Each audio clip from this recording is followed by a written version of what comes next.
Kuna tukio la wizi ambalo limetokea mjini Zanzibar.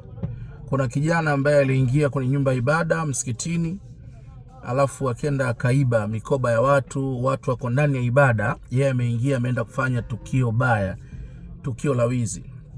Hii imekaaje kwa mtu ambaye hana imani au mtu ambaye alovuta madawa, amevuta bangi?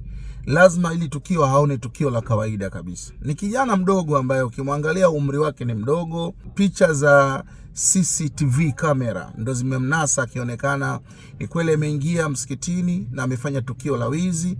Ni kijana ambaye anajulikana mjini Zanzibar. Ni kijana ambaye ukimwangalia uwezi kumzania kama anaweza kufanya tukio kama hilo. Dunia sasa hivi imeharibika, vijana wetu wamekuwa ni waizi, vijana wetu wamekuwa wanafanya matukio ambayo hajui kama anafanya tukio hili. Vijana wetu wamekuwa wanafanya matukio ambayo mtu yoyote anapoangalia au kifikra ya kawaida unaona kabisa hili tukio haliko sawa. Ni tukio la wizi limetokea Zanzibar ambayo mimi nimeangalia imenigusa sana. Yaani mimi binafsi nimenigusa sana, ni kwa sababu amefanya kitu kibaya. Kwenye nyumba za ibada ni sehemu naamini ya kwenda kufanya ibada. Kwa watu ambao wanafanya ibada, kwa watu ambao wanamwabudu Mungu, kwa watu ambao wanafanya mambo ambayo Mwenyezi Mungu ameridhia kuyafanya. Lakini kijana huyu amesubutu kuingia kwenye nyumba ya ibada na amekwenda kutekeleza tukio la wizi. Ina maana sio msikiti mmoja, kwa maelezo ya watu mbalimbali, sio tukio la mtu mmoja. Ni tukio ambalo limetokea sio tukio ambalo limetokea kwenye msikiti mmoja. Amefanya wizi kwenye misikiti mingi. Ameenda kufanya wizi na anaiba wakati watu wanafanya ibada. Yaani watu wanaswali, wameweka simu zao, wameweka mikoba yao, wameweka laptop zao. Mtu anavizia watu wako ndani ya rakaa, yeye anakuja kuiba, anachukua kila kitu aliyakuwa watu wako ndani ya ibada.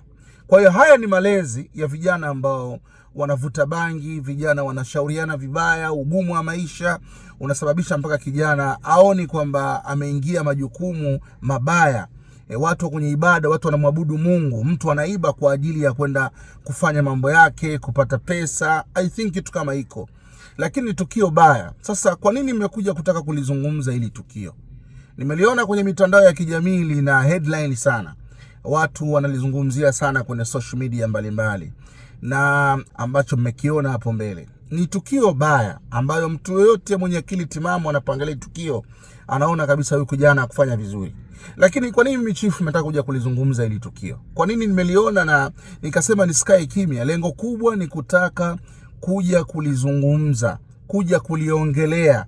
Ni kwa sababu liko ndani ya jamii yetu, liko ndani ya maisha tunaoishi sisi, ambayo kila mmoja na imani yake.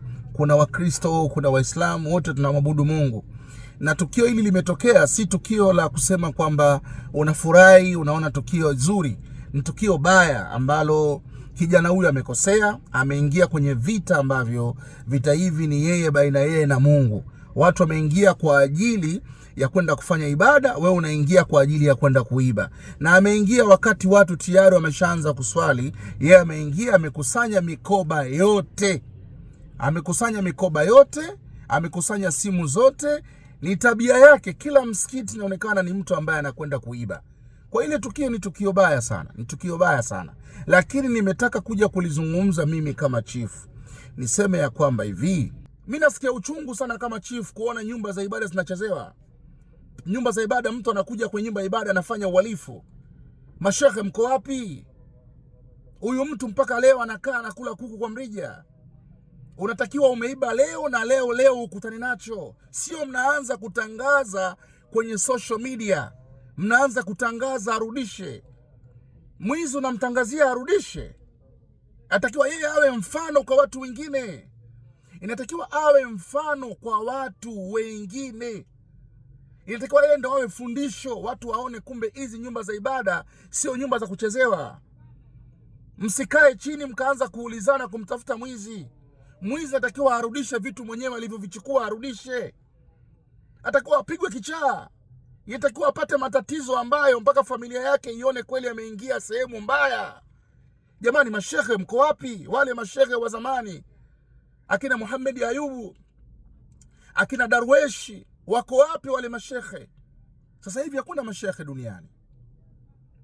Sasa hivi hakuna mashekhe. Kuna mashekhe zamani ilikuwa ukifanya tukio leo na leo ninakutokea. Mimi nafahamu kuna mashekhe walikuwa wana karama. Mashekhe walikuwa wana kubuli kubwa. Huwezi kuingia ukafanya ujinga kwenye nyumba za ibada. Huwezi ukaingia ukaanza kutukana mashekhe. Huwezi kuingia ukaanza kuibia watu misikitini. Mashekhe mko wapi? Mashekhe wale wakubwa, mashekhe wenye elimu za kidini mko wapi? Nyumba za ibada zinachezewa aliyakuwa nyie mashekhe mpo. Vitabu mnavijua, Albadiri mnazijua, Saifu Al-Khatibu mnazijua, upanga wenye kukata mnazijua, vitabu mbalimbali mnavijua. Msikae chini mkafanya mambo, mtu akapata tatizo mkakomesha hii kitu. Msikae chini mkafanya mambo mkakomesha haya matatizo. Watu watazoea. Watu wanashindwa kuja kuswali kwa sababu wanaona kabisa hakuna amani. Na amani ya kwanza kwenye dini ya Kiislamu, kwenye kuswali, kufanya ibada, kumsujudia Mwenyezi Mungu, kumwabudu Mungu, kwanza kuwe na amani ya mali zako, kuwe na amani ya sehemu unapotaka kuswali. Mtu anaswali mawazo anafikiria nitaibiwa. Mtu anaswali mawazo anafikiria, yani ni kitu ambacho nimekiona ni kibaya sana ambacho kimefanyika. Kwa hiyo nitoe rai kwamba ili tukio lililotokea ni tukio baya sana. Na kama limeshindikana kwenu, naomba tukio hili mliletee mimi nilifanyie kazi.